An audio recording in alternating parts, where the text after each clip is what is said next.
Kwa hiyo leo tutashughulika na roho ya hofu na kucheleweshwa.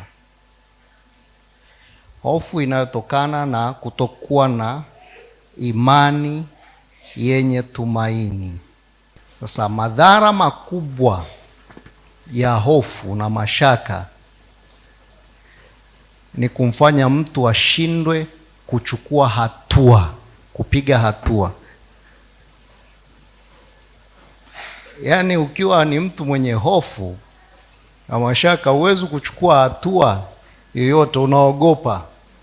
Tuseme hivyo, mtu muoga, huwezi kuchukua hatua.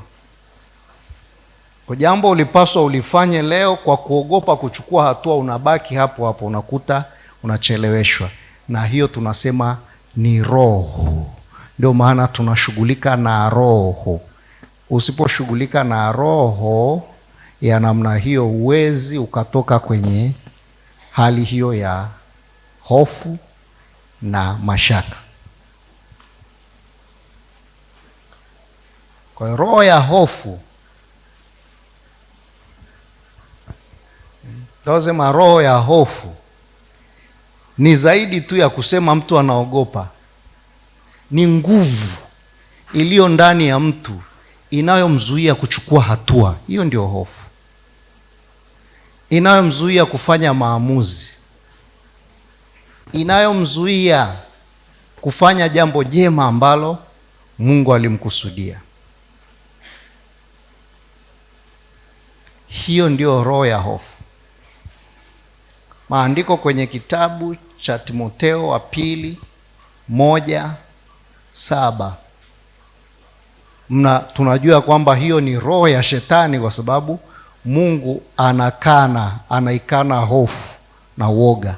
Anasema mimi Mungu siwapi mimi roho ya woga. Haleluya. Mungu anaikana roho ya woga, roho ya hofu wa mashaka. Manake ukiona ipo sio ya Mungu, ni ya shetani. Haleluya. Tuko pamoja? Mungu anaikana roho ya woga.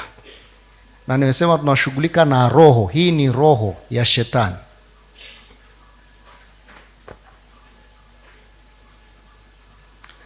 Na tumesema hii roho ya hofu ya woga ni nguvu inayomzuia mtu afanye maamuzi, hachukui hatua, hasogei. Kwa hiyo anacheleweshwa, anazuiwa kwenda mbele kwa kila kitu.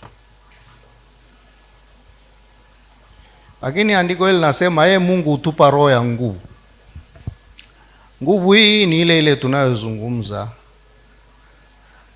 ambayo inaitwa kwa walioandika maandiko haya inaitwa dunamis. Dunamis ni nguvu ya Mungu inayotupa ujasiri wa kuchukua hatua za kiroho. Haleluya.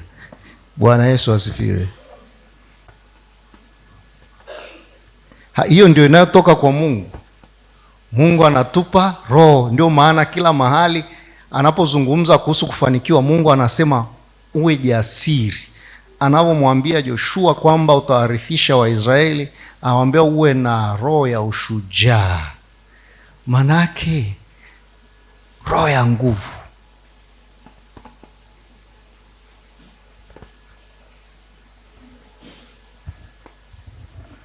Kwa roho ya hofu ni mbaya, inawarudisha watu nyuma. Dalili za kwamba roho ya hofu, woga inakutawala, nasema kuna mambo machache. Utakuta unafanya ni mtu wa kuahirisha mambo. Unaahirisha mambo. Ulipaswa kufanya hiki leo, sasa nitakifanya kesho. Lakini kinachosababisha, kuna kitu ndani kinakuletea hofu fulani. Naona bora nifanye kesho, kesho bora kesho kutwa. Sasa kwa sababu hii nimesema ni roho, huitumia shetani kuhakikisha anakuchelewesha. Haleluya. Bwana Yesu asifiwe. Usipige hatua, usifikie hatua ambayo Mungu alikusudia kwa wakati. Shetani ana namna nyingi sana anakandamiza maisha ya watu, lakini namna hii ya hofu, mashaka ni namna mojawapo ambayo anakandamiza watu na kuangamiza watu wengi. Maana hata watu wengi anawaua, Ibilisi anawaua kwa njia ya hofu na mashaka. Anawapa maradhi na magonjwa kwa njia ya hofu na mashaka. Naweza akakutengenezea mashaka kwenye kitu fulani tu, ile unavyoogopa anapanda lipando, linaweza likawa ni lipando la ugonjwa. Ukaanza kusema mimi nina ugonjwa fulani, lakini lilipandwa likitu kwa sababu ya roho ya hofu. Haleluya. Bwana Yesu asifiwe. Kwa hiyo ukiona kuna namna ambavyo huna uthubutu, unaahirisha mambo. Tulivyokuwa wanafunzi, na kuna wanafunzi hapa na pengine mmeshaona,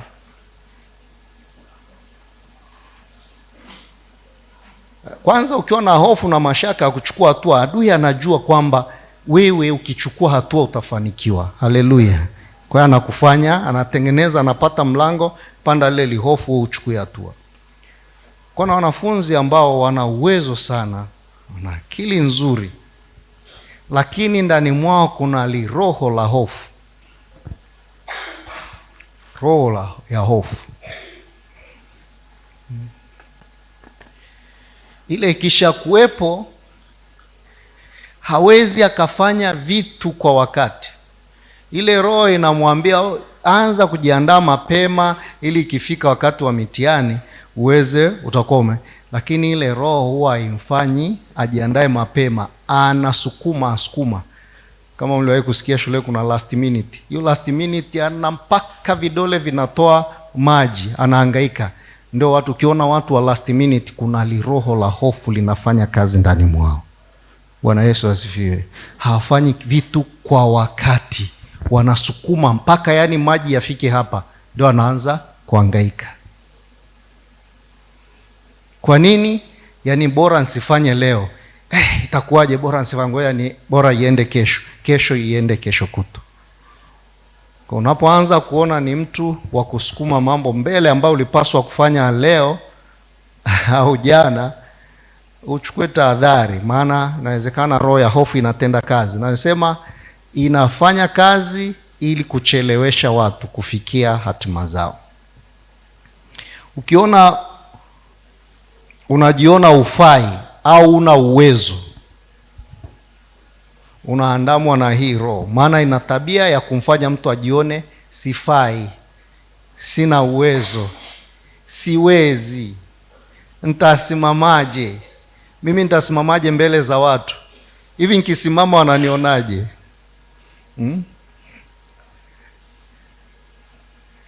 Fanya mazoezi. Hebu fikiria kwamba hebu mimi nikasimame pale kama yule mtumishi, najisikiaje? Ukiona asikia mimi hii haiwezekani, ujue unayo shida huko ndani.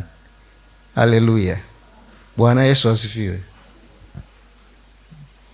Una vitu, una vipawa ambavyo unajua vipo na watu wanaweza wakaona, lakini wewe una uthubutu wa kuweza kusimama, kudisplay, kuonyesha, kudhihirisha kile ambacho kiko ndani, kwa sababu ya roho ya hofu. Ukijitazama unaona mimi sifai, mimi si qualify, mimi sio watu kama mimi. Tuko pamoja?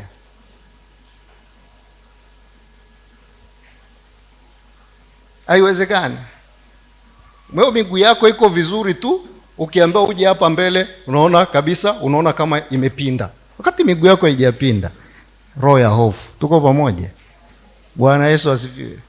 Umevaa shati lako vizuri tu kama hivi, wewe ukija mbele hapa unaona kama limefungwa vibaya, limekaa upande. Hiyo ni roho ya hofu. Yaani ili mradi inakuonyesha kwamba wewe huwezi. Tuko pamoja? Kwa hiyo namna unavyojiona, kiweza unasema tu unakuwa na poor self image, yaani unajiona kinyume pungufu ya namna Mungu alivyokuweka. Na Biblia inasema vibaya kwa sababu inasema unavyojiona ndivyo ulivyo, si ndio? Mnakumbuka wale Waisraeli walioenda kuchunguza Kanaani? Wakasema wao wamejiona kama mapanzi, si ndio? Ndivyo walivyokuwa, yaani uthubutu kawaisha kabisa, maana walijiona kama mapanzi. Kwa hiyo ishara ya roho hii ya hofu inakuandama. Unajiona hufai, una uwezo. Na kama nilivyosema, unakuwa mwoga wa kuanza jambo, kuthubutu kuanza kitu. Bwana, hali unayopitia wewe, anza biashara ya kuchoma miogo. Hapana. Haya basi kuuza maandazi. Si watu mimi nikiona wanavyouza, hapana. Karanga je? Karanga mimi. Yaani hamna kitu unachokiona kwamba unaweza ukaanza kukifanya. Uthubutu haupo. Na Mungu huwa anakubariki kupitia kile unachokifanya. Haleluya. Kama uanzi ufanye kitu chochote, anabariki nini? Mungu hakuwahi kushuka akaja kumpa mtu kitu cha kufanya. Mungu anakupa nguvu, uwezo wa kuchukua hatua, si ndio? Anakupa roho ya nguvu uchukue hatua. Unapochukua hatua, anabariki hatua zako. Tuko pamoja? Bwana Yesu asifiwe. Sasa hii roho ya hofu inakuzuia usichukue hatua. Tutaona nini kinasababisha, lakini ujue, ukiona unakandamizwa, ujue ya kwamba kuna roho ambayo sio inanizuia.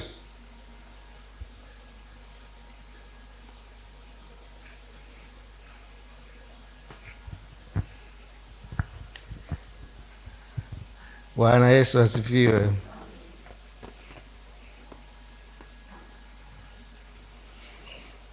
Okay, siende huko. Hii roho inafanya mtu anakuwa ni mtu wa kujifungia na kukata tamaa.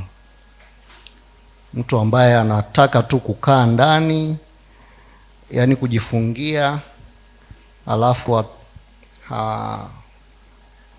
ana ushauri, anakuwa na dunia yake, anapelekea kukata tamaa. Lakini kingine ambacho pia sitaki zungumzia sana, mtu anajilinganisha na wengine kupita kiasi. Hawezi kufanya kitu chochote kinachotokana na yeye kama hajaangalia mwingine amefanya nini. Haleluya. Na wengine hukosea, maana wao wenyewe kwa asili wana uwezo wa kufanya vitu vizuri, lakini hafanyi mpaka angalie mwingine amefanya nini. Hiyo nayo ni shida. Haleluya. Bwana Yesu asifiwe. Maana ubariki kwa kuangalia kitu ambacho mtu mwingine amefanya. Lazima uchukue hatua, kitu ambacho ndani ya moyo wako, au kitu ambacho kimewekwa ndani mwako, ili uweze kuinuka. Sasa nimesema hii roho ya hofu, woga, inasababisha kucheleweshwa.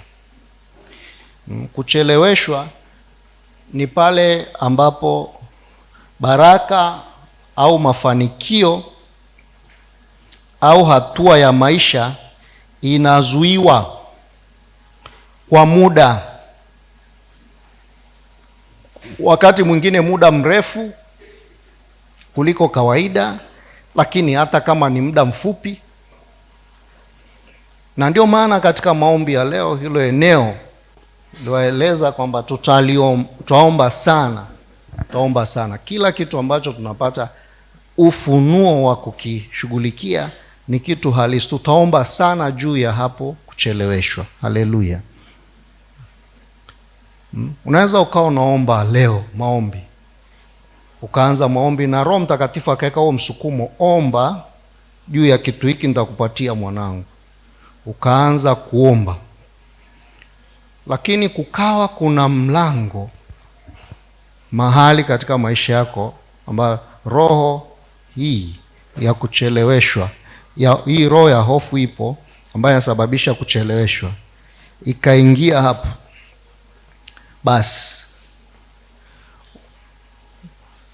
kile ambacho Mungu alikusudia, alivyokusukuma uombe, maana Mungu anaachia unavyoomba, adui anaenda Mungu akishakiachilia hawezi kuzuia, lakini anaenda kuchelewesha. Haleluya, Bwana Yesu asifiwe. Na kulingana na namna ambavyo utapata ufunuo na kuendelea kupress on, kusonga mbele kuomba, unaweza ukakaa hapo muda mrefu. Ndio maana tunavyoenda kuomba leo, vitu vingi vilivyocheleweshwa vitaachiliwa. Haleluya, Bwana Yesu asifiwe. Bwana Yesu asifiwe. Mungu si, tumesoma katika maandiko, sikio lake si zito, huwa anasikia, lakini unajikuta unajichelewesha kwa pattern fulani. Sikutaka kuingia sana kwenye haya mambo. Ni binti au ni kijana, unaomba juu ya mwenza wa maisha, halafu adui anapata nafasi, kwa sababu wewe badala ya kumtumaini Mungu akupe mwenza, ukafanya makosa, ukaanza kuweka vigezo vyako, adui akaingia pale. Mungu alitaka, alishaachia kitu fulani, lakini kwa sababu alipata mlango, adui anaenda kuzuia, sababu wewe hukumtumaini Mungu juu ya kupata mwenza, ulianza kuweka vigezo vyako mwenyewe. Jina la Bwana libarikiwe. Nani alikuambia Mungu anakupa mwenza kulingana na vigezo vyako? Nani alikuambia? Nani alikuambia Mungu anakupa mwenza, mimi nataka kama aliye kama yule mtumishi pale mbele kwa mfano? Nani alikuambia? Kama sio huyo, sasa adui anakwenda pale kwa sababu hiyo, na mpaka uwe na akili urudi na utoke kwenye akili hiyo ili akose nafasi.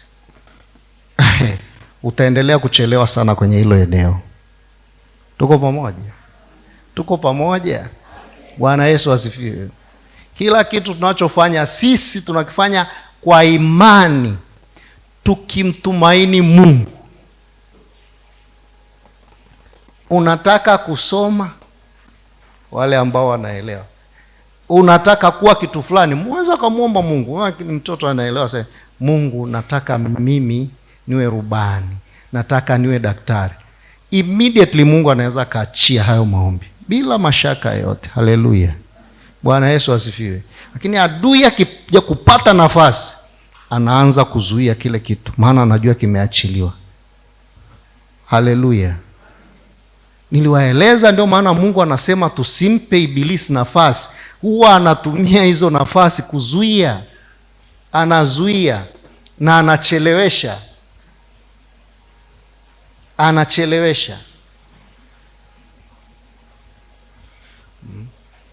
Lakini nataka pia ni balance hapo.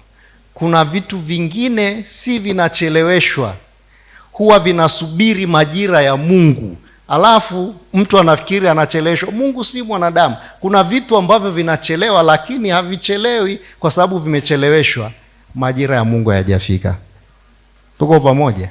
Lazima, ndio maana tunapaswa kuwa kitu kinaitwa hekima ya kimungu, ili upate kupambanua jambo hili limecheleweshwa kwa mkono wa adui au ni habari ya majira ya Mungu. Tuko pamoja? Bwana Yesu asifiwe.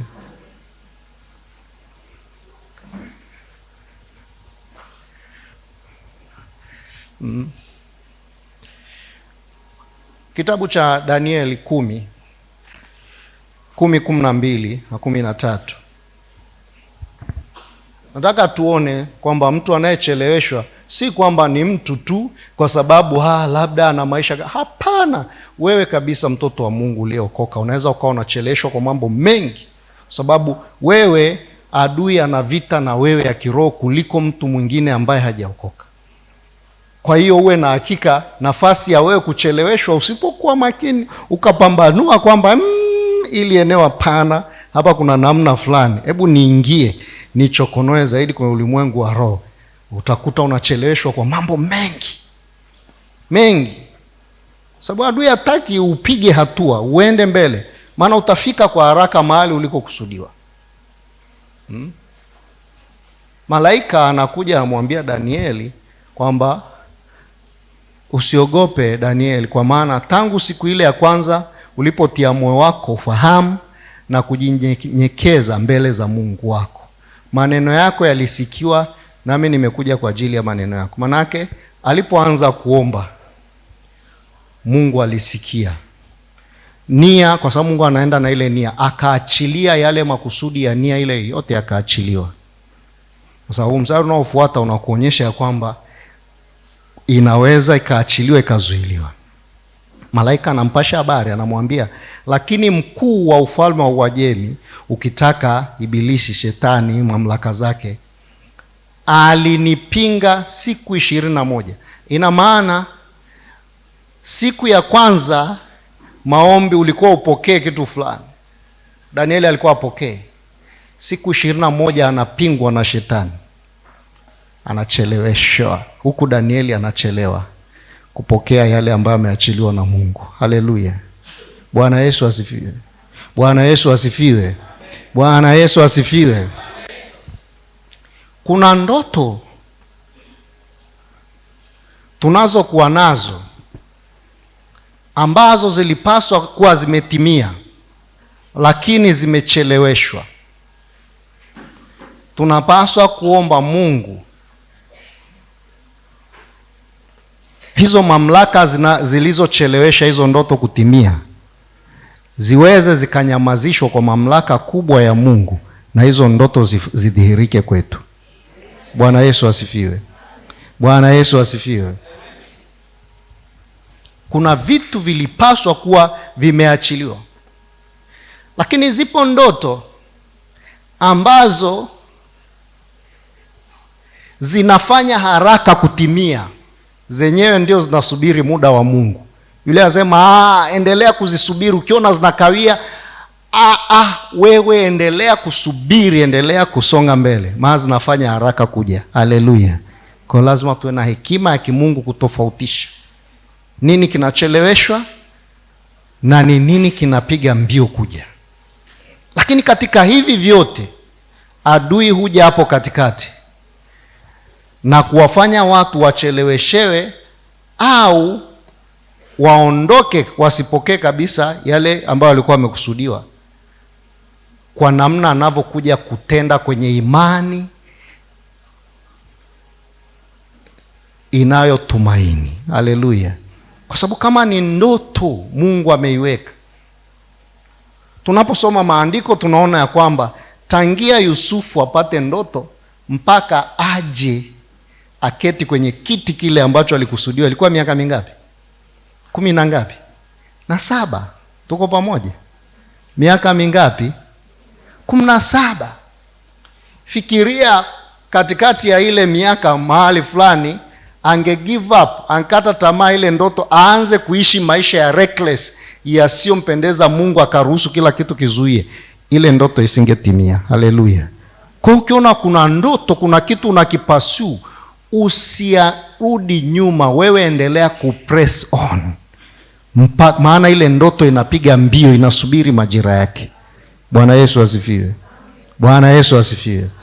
Ukahisi au ukapata ufunuo, hii ndoto majira yake yameshatimia, maana utapata tu, utaona, ila inacheleweshwa, usirudi nyuma, endelea kuomba. Danieli kuanzia siku ya kwanza maombi yaliachiliwa, lakini aliendelea kuomba mpaka ile siku ya 21 malaika akatumwa mwenye nguvu zaidi kuhakikisha kwamba analazimisha yale majibu yatoke. Tuko pamoja? Bwana Yesu asifiwe.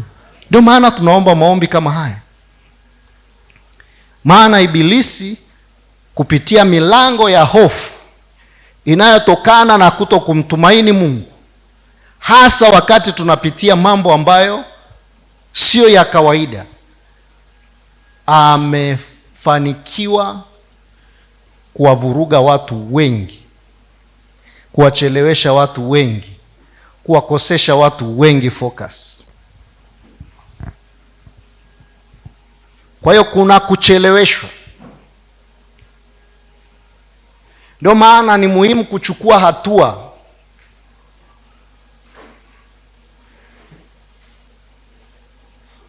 Ni muhimu kuchukua hatua.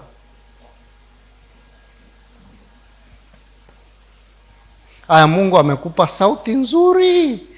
Uko ndani ya moyo wako kuna kitu kinakuambia kwamba wewe unapaswa kumwimbia Mungu. Sasa kumwimbia Mungu. Au unasema mimi wakaona watu wanaimba pale, simame pale niimbe. Sio sasa hivi, taanza mwakani. Mwakani mpaka mwakani. Mwaka mpaka mwakani. Alafu baadaye wasema umri umeshapita bwana. Niimbe tena saa hizi. Umecheleweshwa. Umetoka kwenye kusudi la Mungu. Tuko pamoja. Bwana Yesu asifiwe. Ulicheleweshwa wapi? Kuchukua hatua. Ulipewa hofu na uzito ukapandwa huko ndani. Usipate kuchukua hatua. Haleluya. Bwana Yesu asifiwe. Kuna kakitu ka tofauti. Nimepata ndoto mchungaji, nimepata ndoto na ubiri neno la Mungu na naombea watu. Sawa. Kesho unataka ukasimame ukahubiri na kuombea watu. Nani alikuambia imeshafika? Endelea kuomba.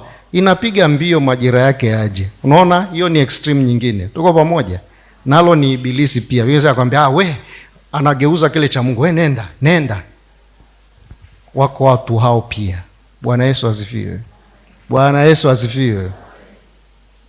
Kila ndoto anayokupa Mungu, kila kusudi analoliweka, atalifunua kwako namna fulani, alafu atakuandaa namna ya kulifikia. Kwa hiyo unapaswa kufuata ile process ya Mungu ya kukuandaa ili uweze kufikia kusudi au ndoto fulani. Naongea na watu hapa Bwana Yesu asifiwe. Bwana Yesu asifiwe. Hatukaa sana hapa, lakini hizi ni baadhi ya sababu za watu wengi kucheleweshwa. Kama tulivyoona hapa kwa Danieli, kucheleweshwa kwingi kunatokana na vita ya kiroho. Sema vita ya kiroho. Kwa hiyo ndio nataka kueleza. Endapo wewe umeokoka, unakwambia unapompa Yesu maisha ndio vita inaanza ya kiroho.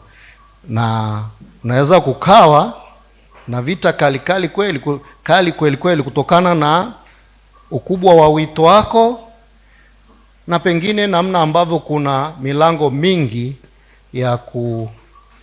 ya kukushambulia. Tunaposema vita vya kiroho, unakuta kuna mashambulizi mengi, kuna vitu vingi unapigana navyo. Sasa kiasi kwamba vinakuchelewesha kufikia hatima yako. Haleluya. Huyu ni mfano mzuri. Siku zote hizi anapigana vita ya kiroho kwa ajili ya majibu ambayo alikuwa amecheleweshwa. Lakini nikupe moyo, endapo haukati tamaa, kama tunavyoambiwa kwenye neno la Mungu, unaendelea kupigana vita ya kiroho diligently, kwa uaminifu, hata kama angechelewesha muda gani adui, bado ile ndoto itatimia, bado yale majibu yatafika. Haleluya. Bwana Yesu asifiwe. Lakini tunapaswa kufahamu, maana wengi wanacheleweshwa mpaka inapita muda. Wewe fikiria, ulipaswa uanze kuhubiri neno la Mungu, uanze kufanya uinjilisti ukiwa na miaka 20. Sasa wewe una miaka 50, unakaribia 60, bado unacheleweshwa. Uko ndani tu unasikia hamu na kiu. Sasa mpaka unakuwa mzee, unacheleweshwa. Unakuja kuhubiri lini? Hilo unafika mwisho, unakuja mpaka miguu haikunjiki vizuri, ndio unaanza kusema jamani, Bwana Yesu asifiwe. Umeshacheleweshwa kabisa hapo. Haleluya. Haleluya. Mwingine anasema basi nikicheleweshwa. Hakuna. Ukicheleweshwa, yani unavyotenda kazi ya Mungu kuwa inakwenda na thawabu. Manake ulipaswa uanze miaka 20. Unakuja kuanza miaka 60, unaenda wapi na mgongo unauma? Utafanya fanya haya, tuseme ni ulikuwa miaka 20 ndio ulipaswa uweke msingi. Unataka kuweka msingi una miaka 60. Msingi haujafika robo, miguu haiachia, utoki tena. Haya, muda ukiisha, haya basi bwana, wewe ulichofanya ni uliko au kumaliza hata msingi. Lakini ulipaswa jengo lako umalize kama ulianza na miaka 20. Bwana Yesu asifiwe. Kucheleweshwa ni kubaya. Tuko pamoja? Cheleweshwa ni kubaya. Baada ya kugundua kwamba kuna mchezo huu wa kucheleweshwa, sikutazama na mtu yeyote au na kitu chochote. Nilianza kwanza kukimbia na kusudi ambalo lilikuwa linachelewesha, japo nilikuwa nikilifanya lakini sikuwa nalifanya namna ambavyo ninataka. Kimbia kwanza kuacha kila kitu ili nikazane nifanye kile ambacho nahisi Mungu amekiweka huko. Haleluya. Na mpaka sasa naendelea kumuomba nisicheleweshwe, nifanye kwa ukubwa na magnitude. Nina ndoto. Siwezi kuisema, si kila ndoto unaisema. Nina ndoto ambazo Mungu ameweka. Najua pengine mahali kitu ninachopaswa kukifanya kabla sijamaliza kozi hapa. Kozi maana yake sijamaliza maisha yangu hapa. Bwana Yesu asifiwe. Nakazana na mimi naomba ili niweze kufikia, niweze kukamilisha. Haleluya. Bwana Yesu asifiwe. Tumekuwa tukiomba na jana tuliomba, naamini wengi tunaendelea kupokea huo mwitikio. Tunapaswa kuwa moto, tunapaswa kuwa active. Lengo ni kwamba tuitimize kazi ya Mungu. Kazi ya Mungu ndio muhimu sana. Utaitimizaje kama umsikii yeye? Haupo kwenye mazingira haya. Unapaswa uwe kanisani. Unapaswa kusikia neno la Mungu. Unapaswa ili neno unalolisikia likufanya uchukue hatua. Unapaswa uache visingizio. Nilisema ya kwamba visingizio ni strategy ya kukuchelewesha. Na kazi nyingi, unaona unaamka mapema unavyoenda kwa ni uongo. Hakuna kiasi cha kazi au kinachoweza kukutenga na upendo wa Mungu. Maana mahali popote unapokuwa unakuwa uweponi wa Mungu. Alafu Mungu ni wa ajabu. Hawezi akakupa kazi nyingi ambazo zinakunyang'anya muda wako na yeye. Tuko pamoja? Bwana Yesu asifiwe. Bwana Yesu asifiwe. Sijui kama mnajua kuwa busy ambako watu wengi wako busy kumesababishwa na adui. Siku nyingine nitawaambia chanzo cha business, yaani kuwa business ni adui. Wakati akifanya uchuuzi kule mbinguni, alikwenda kwa malaika yuko busy akichuuza ili apate sapoti, wamsapoti ili achukue nafasi ya Mungu. Haleluya. Kuna wakati mwingine unaanza kufanikiwa, sasa nakuwa busy. Mimi najua mambo yamekuwa mengi. Leo hii nikiamua kukuambia kwamba sina nafasi kabisa ya kusimama hapa na mpaka na ofisi na nitakaa pale, nafanya busy for nothing, nitakaa hapo hata mpaka asubuhi, lakini busy for nothing, nimejitakia mwenyewe. Haleluya. Bwana Yesu asifiwe. Mungu ana provision ya namna ambavyo unapaswa kufanya kazi. Ndio maana ukienda kwenye lile andiko la msingi, Timotheo wa pili 1:7, Mungu hajatupa roho ya hofu, ametupa roho ya nguvu, upendo na moyo wa kiasi. Hapo Bwana Yesu asifiwe. Bwana Yesu asifiwe. Kwa hiyo uwe makini, kwa sababu moja hapo ni vita vya kiroho. Piga na vita hivyo vya kiroho. Sababu nyingine ya kucheleweshwa, hofu na mashaka binafsi. Hofu na mashaka binafsi ipo tu, hata umwambie mtu, lakini hivyo haitakuwaje hivi, mbona umri unaenda huu hivi, mimi naishi tu nyumba ya kupanga, nitakaa kweli? Ninunue kiwanja?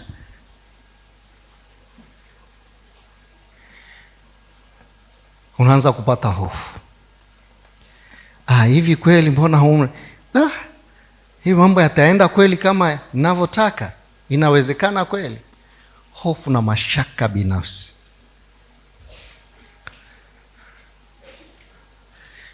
vinasababisha mtu kucheleweshwa. Nimesema chimbuko hapa ni kukosa kumtumaini Mungu. Biblia inasema mtumaini Mungu katika njia zako zote. Ndio Mithali 3:5. Katika kila kitu mtumaini Mungu, amini tu. Sisi huwa tunakuwa, unajua kuna mmoja ni kweli, kama mmoja nasikia kule studio jana asema ni kama mtoto, kwa mfano kama mtoto. Wewe mtoto pengine umembeba iko wapi Yohana, hajabeba mtoto wake umembeba mtoto wako hapa, alafu unavuka barabarani, magari mengi. Wewe unafikiri yule mtoto ana habari magari mengi, ninakuwa makini, anajua nimebebwa hapa. Wewe hangaika tu, ni kazi yako hangaika. Yeye anajua niko salama, nimebebwa hapa na Baba. Tuko pamoja? Ndivyo tulivyo, tunavyosema tunamtumaini Mungu, ndivyo tunavyokaa mbele za Mungu. Tunamwamini kwa kila kitu. Mungu yuko pamoja na sisi. Jina la Bwana libarikiwe. Yaani unahangaika. Wewe unafikiri mtoto hivi unavyombeba ana hofu kwamba unamwangusha? Au ana hofu kwa anajua kwamba bodaboda inaweza ikaja ikanigonga? Hapana, nimebebwa hapa. Niko salama. Niko kwenye mikono ya wazazi. Bwana Yesu asifiwe. Tunavyomtumaini Mungu ndivyo tunavyokuwa kwenye mikono ya Mungu wetu. Hatupaswi kuwa na wasiwasi na kitu chochote, maana yuko pamoja na sisi, anatubeba. Haleluya. Ukitoa hicho kitu, basi una mahangaiko, una mafadhaiko, unaanza kuwa na hofu binafsi, unajiwekea vitu vingi, hauna majibu. Wapendwa wangu, ukitaka kuanza kujua unaumia ni kuwa na hofu. Mimi nimeona hofu ni kitu cha kiajabu kabisa. Unakuwa na hofu alafu huna majibu. Una hofu, huna cha kujibu, inaendelea kukuongezea hofu. Ni upumbavu. Tumaini Mungu, amini neno lake. Haleluya. Usitegemea akili zako mwenyewe. Kitu kingine kinachofanya watu kucheleweshwa sana ni kutotii sauti ya Mungu. Mungu huwa anazungumza, anasema anazungumza sana kwenye neno lake, kwenye na watu wengi wakati mwingine huwezi ukaisikia sauti ya Mungu kama haui kwenye makusanyiko kama haya. Ndio unapopaswa unakuja kugundua Mungu anavyozungumza. Sasa wewe unakaa tu huitii sauti ya Mungu. Kila sauti ya Mungu ikiachiliwa unafikiri ni ya watu wengine. Mungu anakutazama, yaani adui anakucheka, maana anajua yule tu tumemfanya kwamba kwenye kuisikia sauti ya Mungu anafikiri sio ya kwake. Kumbe wanakuchelewesha. Maana majibu, miongozo, maelekezo ya tunavyopaswa kwenda ili tufikie malengo, makusudi, hatma zetu vipo katika sauti ya Mungu, ambayo unaweza ukaisikia kupitia kwenye neno lake kama hivi. Unaweza ukaisikia kupitia katika hiki chakula cha mtu wa ndani. Haleluya. Bwana Yesu asifiwe. Lakini kama huisikii hiyo, unaweza ukakuta umechelewa sana. Maana unaanza, mtu asiyesikia sauti ya Mungu huwa ana shida moja. Kila sauti yenyewe tu inamuongoza. Leo kuambia ukiona mtu na wapo wewe kama ulikuwa zamani unaacha sutu wako wakale umeshapita, umesulubiwa, si ndio? Ukiona kwamba wewe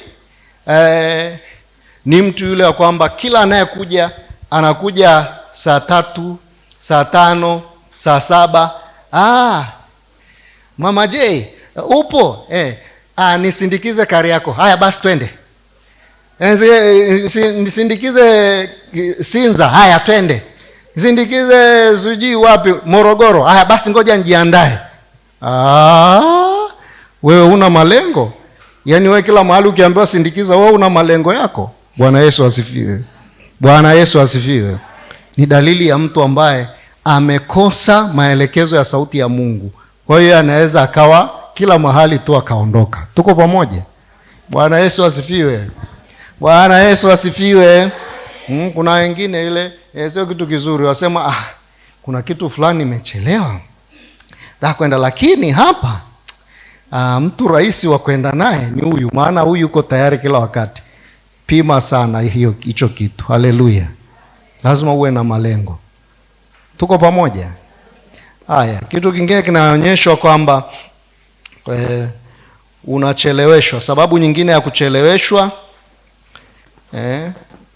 taja nyingine 2 tutaishia hapo, ni maamuzi ya zamani yanayorudia kuzuia maendeleo. Maamuzi ya zamani, hichi ni kitu kibaya. Vingine una control navyo, vingine hauna. Kupitia tabia zetu, shetani huweza kutumia maamuzi mabaya ya huko zamani kama mlango wa kutuchelewesha. Maamuzi mabaya ya huko zamani yanaweza yakawa yalifanyika na wewe, yanaweza yakawa yalifanyika hata katika familia. Bado kama kuna mlango, adui anaweza akayatumia kukuchelewesha. Na hii ndio maana ya sababu kubwa unaweza kukuta kwamba adui anahangaika, hapati nafasi. Basi unaweza kuona unapatapata vindoto, mara ulikuwa kwenye shule yako, sijui shule ya msingi, mara eneo fulani uliwahi kupita, mara wapi. Hizo zote ni kuonyesha ya kwamba kuna, sababu adui hutumia maamuzi, hutumia mazingira. Kuna mazingira ulipita ambayo adui anayatumia, anataka kutumia kukuchelewesha. Haleluya. Ndio maana tunapaswa kurenounce. Tunaposema utu wangu wa kale umesulubiwa pamoja na Yesu, tumaanishe, ili adui anapoinua vitu kama hivyo, unamwambia wewe ni mwongo. Mambo yangu yote ya zamani yamesulubiwa pamoja na Yesu. Haleluya. Nina nia mpya, mimi ni mtu mpya ndani ya Kristo. Hivyo vitu unavyojaribu kuinua havina nafasi kwangu na wala haviwezi kunizuia. Jina la Bwana libarikiwe.